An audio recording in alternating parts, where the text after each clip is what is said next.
오늘은 군집 내에 존재하는 다양한 개체군의 종류를 볼 텐데요. 군집의 정의를 생각해 보면 다양한 개체군이 모여 있던 게 군집이니까 이 군집 내에는 여러 개체군들이 존재하고 있을 거예요.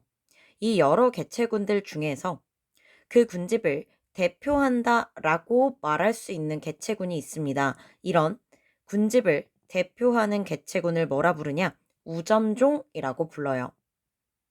그럼 어떤 종이 군집을 대표할 수 있으려면 우선 개체 수가 다른 종보다 어때야 될까요? 많아야겠죠.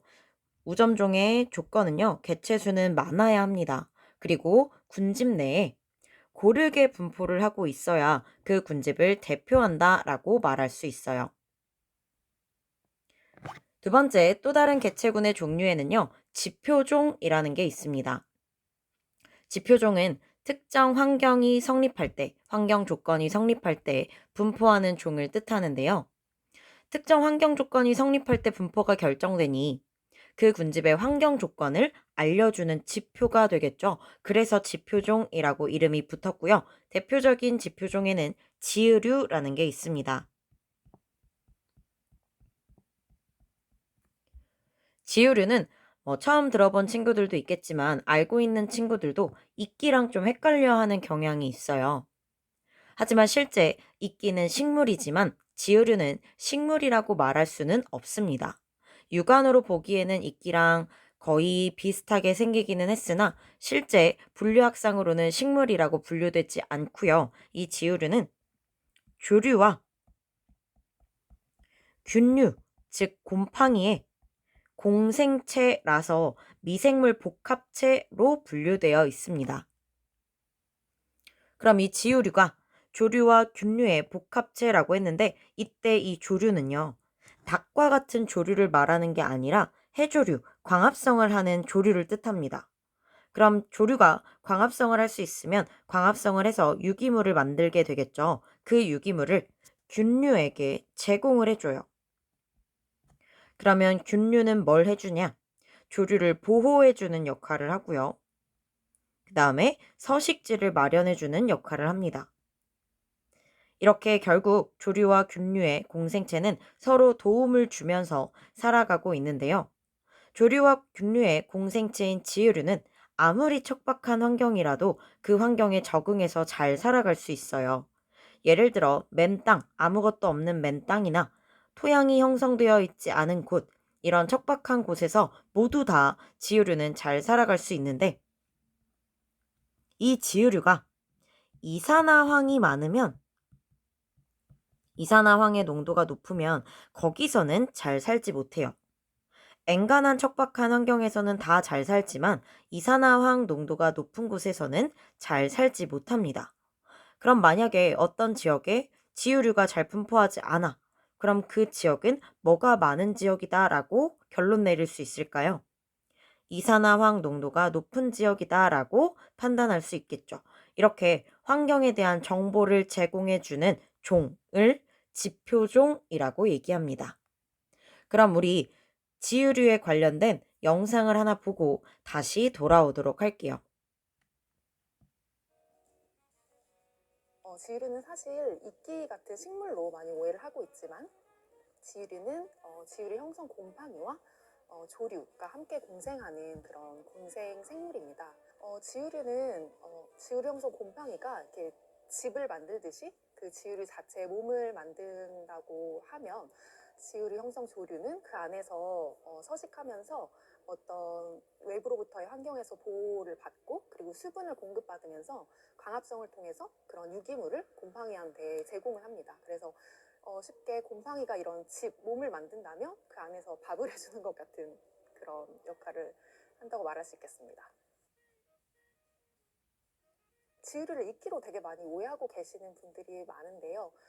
이끼는 선태 식물입니다. 그러니까 식물인 거죠. 그래서 헛뿌리와 줄기, 잎으로 그렇게 구성이 되어 있고요. 그렇지만 지유류는 미생물 복합체로서 얘네 구조가 상피층과 이런 중간에 수층 그리고 하피층으로 이렇게 구성이 되어 있습니다. 이끼 같은 경우는 이런 바톤만도에 가보시면 뭐 진한 초록색이나 검은색으로 그렇게 보여지는 양상이 있고요. 반면에 지유류 같은 경우는 조금 더 다양한 색깔을 띠고 있습니다. 뭐 회녹색에서 뭐 주황색, 노란색 이런 다양한 색깔을 띠고 있고, 지유류는 주변 환경의 수분에 되게 민감해서 주변 환경의 습도에 자기의 습도를 맞추는 그런 특징이 있습니다. 그래서 보통 상당히 건조할 때는 지유류도 많이 건조해지고, 거기에 이제 수분을 물을 공급을 해주면 좀 더 색깔이 진하게 보이는 그런 양상이 있고요. 우리 주변에 상당히 많은 것을 확인할 수 있고요. 이런 도심 지역에서도 그렇고, 그리고 가깝게는 공기 좋은 뒷산이나 그런 바닷가의 돌들을 자세히 살펴보시면 어떤 뭔가 이렇게 페인트가 뿌려져 있는 것처럼 그런 환 모양의 그런 것을 확인해 보실 수 있는데, 그것들을 이제 지유류라고 볼 수 있겠습니다. 지유류는 상당히 우리 일상과 밀접한 관계에 존재하고 있습니다. 깨는 그런 화장품이나 향수 같은 재료에서도 지유류 추출물을 많이 사용을 하고 있는 것으로 알고 있고요. 그리고 일본에서는 많이 먹기도 한다는 그 서기버섯, 그 서기버섯도 사실 버섯이 아니라 지유류입니다. 동의보감에서 그런 몸의 해독작용과 항암 효과가 좋다고 나와 있는 송라도 사실 지유류 중에 하나입니다. 지구의 육상 생태계에 상당히 많이 존재하고 있어요. 그래서 뭐 이런 온대 지역이나 열대 지역, 그리고 사막과 같은 환경도, 그리고 극지와 같은 극한 환경에서도 다 서식을 하고 있습니다. 그래서 지구의 육상 생태계의 8% 정도를 차지하고 있고, 19,000여 종의 지유류가 전 세계적으로 분포하고 있습니다. 어디에나 다 살 수 있는 그런 생물체라고 말을 할 수 있죠. 네, 이번에는 군집을 구성하는 또 다른 개체군의 종류, 핵심종에 대해 보겠습니다. 핵심종은 단어에서도 알 수 있듯이 뭔가 핵심적인 역할을 하나 봐요. 이 핵심종은요, 군집 내에서 우점종은 아닙니다. 우점종은 아닌데 그 군집에서 되게 중요한 역할을 하는 종을 핵심종이라고 얘기해요. 우리 프린트 50페이지를 보면 핵심종의 대표적인 예로 불가사리가 나와 있는데요. 왜 불가사리가 핵심종의 대표적인 예인지 설명을 해주는 영상이 있어요. 그 영상을 잠시 후에 보도록 할 거고요. 우선 지금은 핵심종의 의미 기억하고 있으면 되겠습니다. 마지막으로 군집을 구성하는 개체군의 종류 중 하나인 희소종에 대해서 볼게요. 희소종도 단어에서 의미를 캐치할 수 있을 것 같아요. 희소종은 개체수가 부족한 종입니다. 개체수가 부족해서 보호가 필요한 종을 희소종이라고 얘기해요. 이거 말고도 군집을 구성하고 있는 개체군의 종류는 많겠죠. 그런데 우리는 우점종, 지표종, 핵심종, 희소종에 대해서 정리를 해봤고요. 지금 이제부터는 핵심종에 대한 영상을 하나 보고 이 개체군의 종류는 마무리를 짓도록 하겠습니다.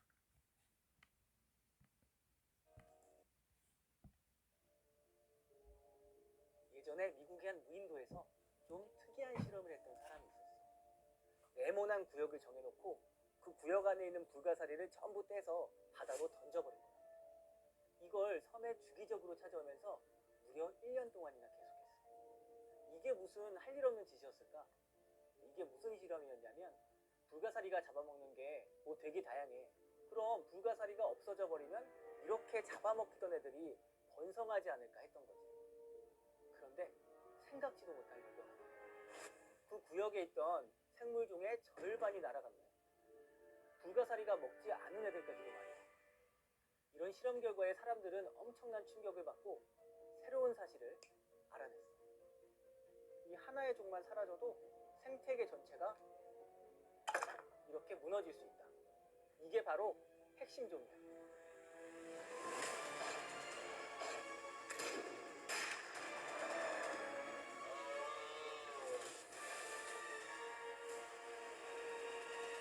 사실 좀 과장된 이야기가 아닐까 싶을 수도 있어. 그런데 자연은 사람들의 생각보다 굉장히 정교하고 복잡했던 거지. 그동안은 불가사리가 홍합들을 이렇게 먹어치워주니까 홍합의 개체수가 잘 조절되고 있었는데, 불가사리가 사라지는 순간 홍합이 그 일대를 전부 장악하고 다른 종들까지 다 내쫓아버린 거야. 물론 이건 실험이었기 때문에 비교적 작은 생태계가 변했던 거지만, 실제로 아주 거대한 생태계가 변해버린 적도 있어. 또 다른 핵심종, 바로 해달 이야기야. 해달하고 수달을 좀 헷갈리는 사람들이 많던데 수달은 강에 살고 해달은 바다에 산다는 게 차이점이에요. 또 보면 보통 수달들은 물고기를 그대로 잡아먹는데 해달 같은 애들은 배 위에다가 조개를 올려놓고 돌멩이로 깨가지고 그거를 먹어. 그런데 이 해달의 모피가 사람들의 입소문을 탄 게 1700년대였어. 이때만 해도 해달은 전 세계에 최대 30만 마리가 있었던 걸로 짐작되는데 1900년대 초반에 보니 남은 건 최대 2000여 마리. 인간의 사냥으로 무려 99% 가까이가 사라졌을 수 있다는 이야기지. 근데 이 불행이 해달에게서만 그치지 않았어. 땅 위에도 아마존 숲이 있는 것처럼 바다 속에도 다시마로 이루어진 숲이 있어. 근데 이 다시마 숲이 해양 생태계에선 굉장히 중요한 역할을 하거든. 바닷속의 이산화탄소를 흡수하고 산소를 만들어. 해양 생물들한테는 알 낳는 곳도 돼주고 은신처도 돼주고 먹이까지 돼줘. 그런데 북미 태평양 쪽에 살던 해달들이 사냥 때문에 사라지니까 이 지역에서 해달의 먹이인 성게가 엄청나게 늘어나. 근데 더 문제는 이 성게들이 엄청난 식성을 가지고 있었다는 거지. 성게들이 다시마를 굉장히 좋아하거든. 그래서 이 다시마 줄기를 계속 이렇게 갉아먹으면서 숲을 전부 초토화시켜버렸어. 결국 이 지역의 바다가 사막화가 돼버려. 다시마 숲이 이렇게 사라지니까 바다의 유속은 빨라지고 이산화탄소 농도도 높아지면서 해양 산성화 현상까지 일어났어. 이거는 물고기들뿐만 아니라 조개 같은 애들도 버티기 힘든 바다가 됐다는 것을 의미하는 거야. 근데 사람들은 이런 변화를 1900년대가 돼서야 눈치챈 거지. 하지만 이미 그때는 해양 생태계가 초토화된 뒤였지. 그 뒤부터 해달을 전 세계적인 보호 대상으로 지정해놓고 이 망가진 해양 생태계를 복구하려고 힘쓰곤 있는데 이제는 기후변화 문제도 있고 해양 오염까지 겹치면서 사실 복구가 쉽게 되고 있진 않아. 이런 핵심종들이 포식자가 돼가지고 다른 생물들의 어떤 개체수를 조절하는 그런 애들만 있는 게 아니야. 아프리카 코끼리가 대표적인데 땅 위에서 가장 큰 동물인 만큼 그 큰 덩치를 유지하려면 하루에 100kg이 넘는 풀을 먹어야 한대. 근데 신기하게도 이런 엄청난 식성이 오히려 초원을 건강하게 해준다네. 코끼리가 밥을 먹으면서 나뭇가지도 꺾고 키 작은 나무들도 막 이렇게 뽑아주기 때문에 밑에 있는 풀들이 잘 자랄 수 있도록 햇빛이 들어올 수 있는 공간을 만들어준다는 거야. 그러니까 얼룩말 같은 초식동물들은 이런 바닥에 있는 풀들을 먹고 살 수 있는 거고 또 초식동물들이 있어야 사자나 하이에나 같은 육식동물들도 살 수 있는 거지. 더 재밌는 건 코끼리는 많이 먹으면 그만큼 많이 싸겠지. 근데 그 배설물들도 좋은 거름이 되기도 하고 식물 씨앗을 새로운 지역에 퍼뜨리는 역할도 한다고. 그래서 또 어떤 식물들은 코끼리의 소화관을 거치면서 더 쉽게 싸게 틀 수 있도록 진화하기도 했대. 근데 문제는 붉은 밀렵으로 인해서 아프리카에서 코끼리 개체수가 40년 전보다 무려 90%나 줄었대. 이거 좀 전에 들어본 얘기랑 좀 비슷하지. 이렇게 핵심종들은 다양한 동물뿐 아니라 식물에도 큰 영향을 준다는 거. 그리고 한번 건드린 생태계는 쉽게 돌아오지 않는다는 거. 문제는 이거 우린 너무 늦게 알았던 거야. 사실 지금도 늑대나 비버 같은 핵심종들이 점점 지구에서 사라지고 있어. 이제라도 바로 잡아야 하지 않을까?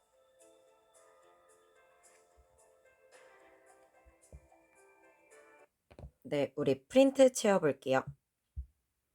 50페이지 아래쪽 보면 되겠습니다. 군집을 구성하는 개체군의 종류 공부했어요. 1번 보면 군집을 대표하는 종 우점종이었고요.